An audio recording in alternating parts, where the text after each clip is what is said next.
Have you heard of See No Evil, Hear No Evil? I don't hear people talking about this movie enough. We have Richard Pryor playing a blind character named Wally, and Gene Wilder playing a deaf guy named David. This movie wastes no time in showing us our deaf and blind protagonists. The introduction of the two is done perfectly because it shows the characters in a comedic misunderstanding whilst also giving us an insight as to the day-to-day struggles of these disabilities. And all of this is done without the two ever actually communicating to each other, at least not intentionally. We see that Wally feels the need to pretend he can see, so he feels he fits in more. There's something charming about this, but in reality it's kind of sad that he feels he has to do this, although him trying to fit in is used quite comedically at times. Wally blends in an obvious manner, unlike David, who is clearly able to hide his deafness more, as it's no doubt way more challenging being blind than being deaf. It's not a competition, it's just very obvious throughout the movie that Wally is way more vulnerable than David ever is. Wally's sister tries to take care of him and lead him in a better direction rather than wasting the little money he has by gambling. But we're shown that Wally is very stubborn. I mean, when you're blind, I can't imagine money is that much of a necessity for you anyway. I like this clever bit here representing the classic joke of the blind leading the blind. To be fair, as much as I get they both want to hide their disabilities, they do make it very difficult for themselves by not just simply telling people that they're blind or deaf. I actually wonder how common it is for blind and deaf people to hide it from the general public, or any disability for that matter. Some I imagine embrace it, but there's no doubt a lot of people that try their best to not make it as obvious or ask for help because they're desperate for independence and not wanting people to feel sorry for them. Nobody likes to see a disabled person struggling. No one wants to watch a handicapped struggle for independence. Why the hell can't I walk?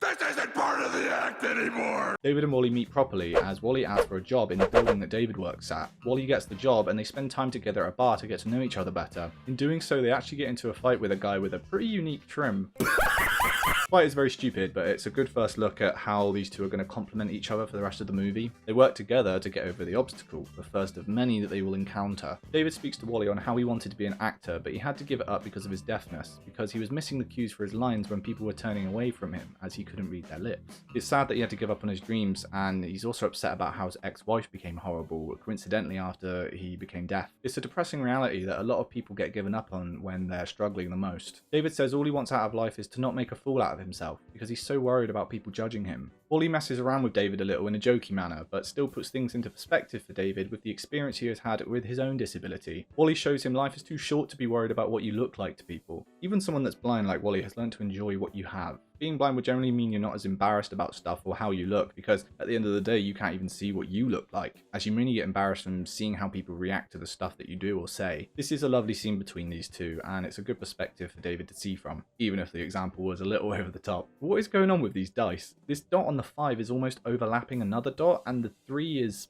that meant to be a 3? Or was it a 4 with its dot missing? Sort it out, David. So this guy, Scotto, is Wally's bookie, and he tells David that he owes Wally some money. This woman, Eve, who's accompanied by Kurgo, asks Scotto why he didn't take the case right to their boss, Mr. Sutherland. Scotto is clearly nervous and makes up the lie that he thought he was being tailed by the police. Just before this, we see him empty a gold coin from a secret compartment in the briefcase into the charity collection box at David's shop. After a little altercation, Eve shoots Scotto and leaves the gun on top of him. David is completely unaware of this as he has had his back turned. Eve leaves the scene and David and Wally end up getting into quite a sticky situation of them getting framed for this murder. This begins their long journey of working together to clear their names and to not go to jail for a crime they didn't commit. Just before they get arrested, Wally collects the charity box coins along with the special gold coin that was dropped off by Scotto. This police investigator is so annoying. He acts like he doesn't even know that blind and deaf people exist. Was there a woman present? We see that even in a serious situation, both Wally and David are clearly taking everything in a joking manner. Maybe Wally's way of life has infected David slightly. The police find out from Scotto's wallet that Wally owed him $3,000, so they take the guess that Wally and David killed him so that Wally didn't have to worry about paying in the money. But earlier, Scotto says to David that he owes Wally some money. Either this is a plot hole, or Scotto was just switching the story so David was more inclined to tell him Wally's whereabouts? Wally's whereabouts, that's a new name for the Where's Wally book. Anyway, is this really enough of a reason to send them straight to jail with no actual hard evidence that they even killed this guy? Eve was actually wearing gloves when she shot Scotto, so her fingerprints wouldn't be there, but surely the police are aware that the majority of criminals shooting people are going to be wearing gloves as to hide the evidence. Kevin Spacey's English impression is something. No, if you had to, you had to.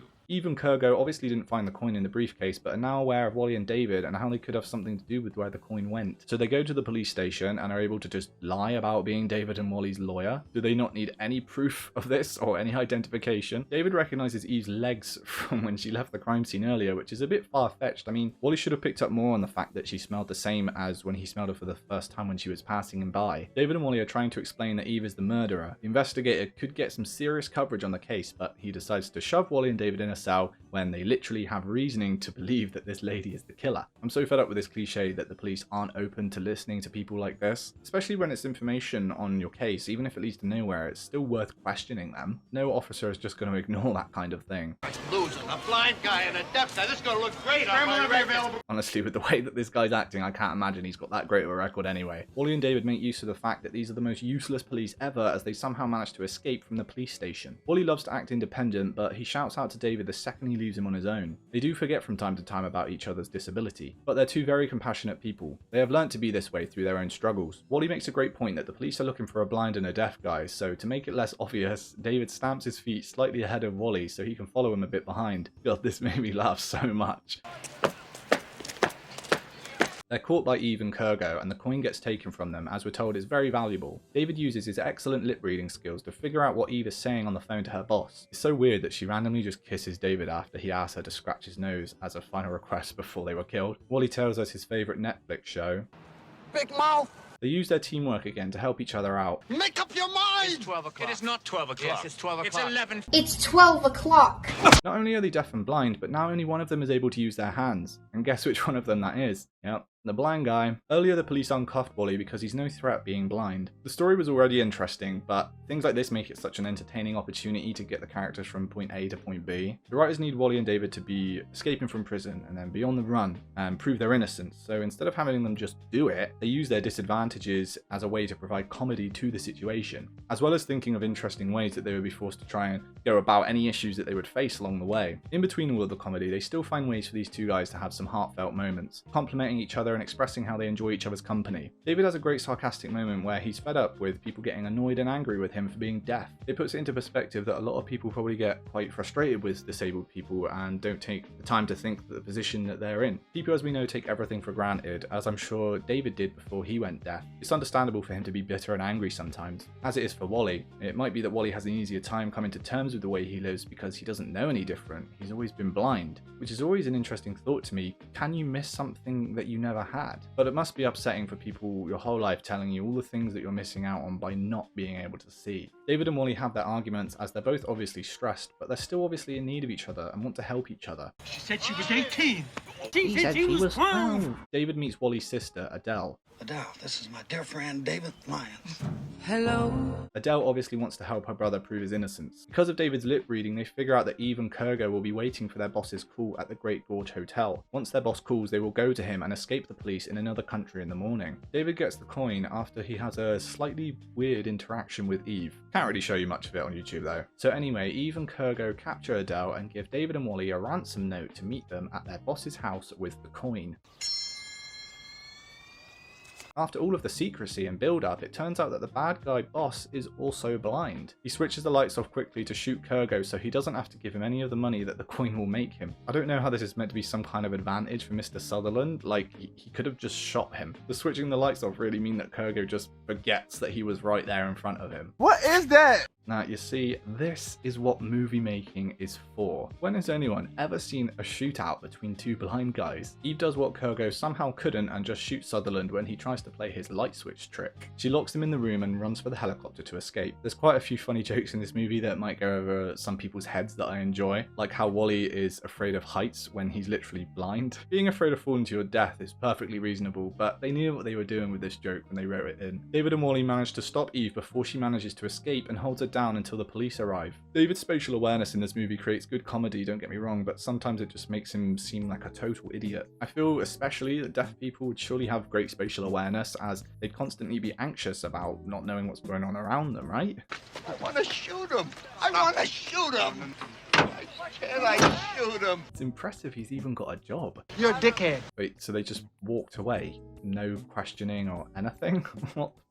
The ending of this movie is pretty great. Wally shows that he's always 2 steps ahead of David, even though he can't see. He's always had pretty great intuition. And that's the end of the movie. A large reason why this movie is so fondly remembered is because of Gene and Rich's brilliant chemistry. They had both already starred in a few movies together, like Silver Streak and Stir Crazy. It's clear from this movie that they are both great friends, easily bouncing off each other in the comedic scenes, whilst also maintaining a genuine meaningfulness to the heartfelt moments and conversations that they had. When you get 2 charismatic actors that love working with each other and put some real dedication into the characters they're portraying, the rest comes easy. Richard Pryor, during the filming of this movie, was actually suffering from sclerosis. He was diagnosed with it 3 years before the movie in 1986. There's not a clear reason as to why sclerosis affects someone, but Pryor was known for his heavy drinking, smoking, and drug addictions, which no doubt would have weakened his immune system over time and made him more susceptible to something like this. He had a heart attack in 1977 because of this lifestyle, and a second in 1990 before his final one in 2005, which was the cause of his death. But common symptoms include tiredness, vision problems, and complications with walking or balance. At first watching this movie, I just thought that Richard was great at portraying this blind and at times mentally distant character of Wally, but now part of me thinks it was perhaps more natural for him to act this way, as he was actually going through some similar struggles of a blind person. I have big respect for him, as I imagine learning you have this disease whilst trying to continue working must have been a big struggle. Just like his character Wally, he was also trying to hide a disability, as he didn't actually make his disability public for a few years after. This actually proves the movie's point in that some people are embarrassed, scared, confused, or all of the above about a disability that they have or a disease that they're tackling. This is also relevant to Gene Wilder, as in 2010 he was diagnosed with Alzheimer's disease, although no one was aware of this except Gene and his family until he died in 2016. As many of you are aware, Alzheimer's is a progressive brain disorder that primarily causes memory loss and other cognitive decline, eventually leading to dementia. Alzheimer's has no cure, and multiple sclerosis also cannot be cured. Sclerosis is caused by your immune system mistakenly attacking the brain and nerves. Doctors don't quite know why this happens. The human body can sure be great sometimes, but geez, it's just more and more things that you learn about in your life. It makes you realize that life can be so unfair, which is exactly what this movie is trying to show you. Someone will always be living a harder life than you. What good is going to come from you complaining about your issues instead of doing the best you can to make life somewhat bearable? I'm not saying you have no right to complain. I mean, some people are dealt a horrible hand in life, that's for sure. But ultimately, you're going to be happiest when you focus on the skills and good qualities that you do have. And if you don't think you have any, which trust me, you do, go learn, practice, make a new hobby, exercise to get the body that you want or the health that you desire. A lot of us have access to the whole world's information in our pocket. The world is your oyster. Why waste time? So this movie gets 4 stars from me. Solid acting, unique story, heartfelt messages, a really enjoyable watch. Let's put it in our tier list of every movie I reviewed on the channel. So here it goes into 4 stars. I'm going to have to put it below Flushed Away, as the dedication that went into that movie is too hard to ignore. If you like any of these movies, be sure to go and have a look at the review that I did on it. Be sure to check out my letterbox in the description, where you can see all the movies that I've been watching recently if that's something that you're interested in. Also in the description is my Ko-fi link, where you can go and donate to the channel in order to help me make these videos higher quality and more consistent. Subscribing would be amazing. Thank you to everyone that's already subscribed. We now have memberships on the channel, so if you wanted to become a member, that would be awesome. We're so close to 1,000 subscribers now, guys. Thank you everyone that subscribed, and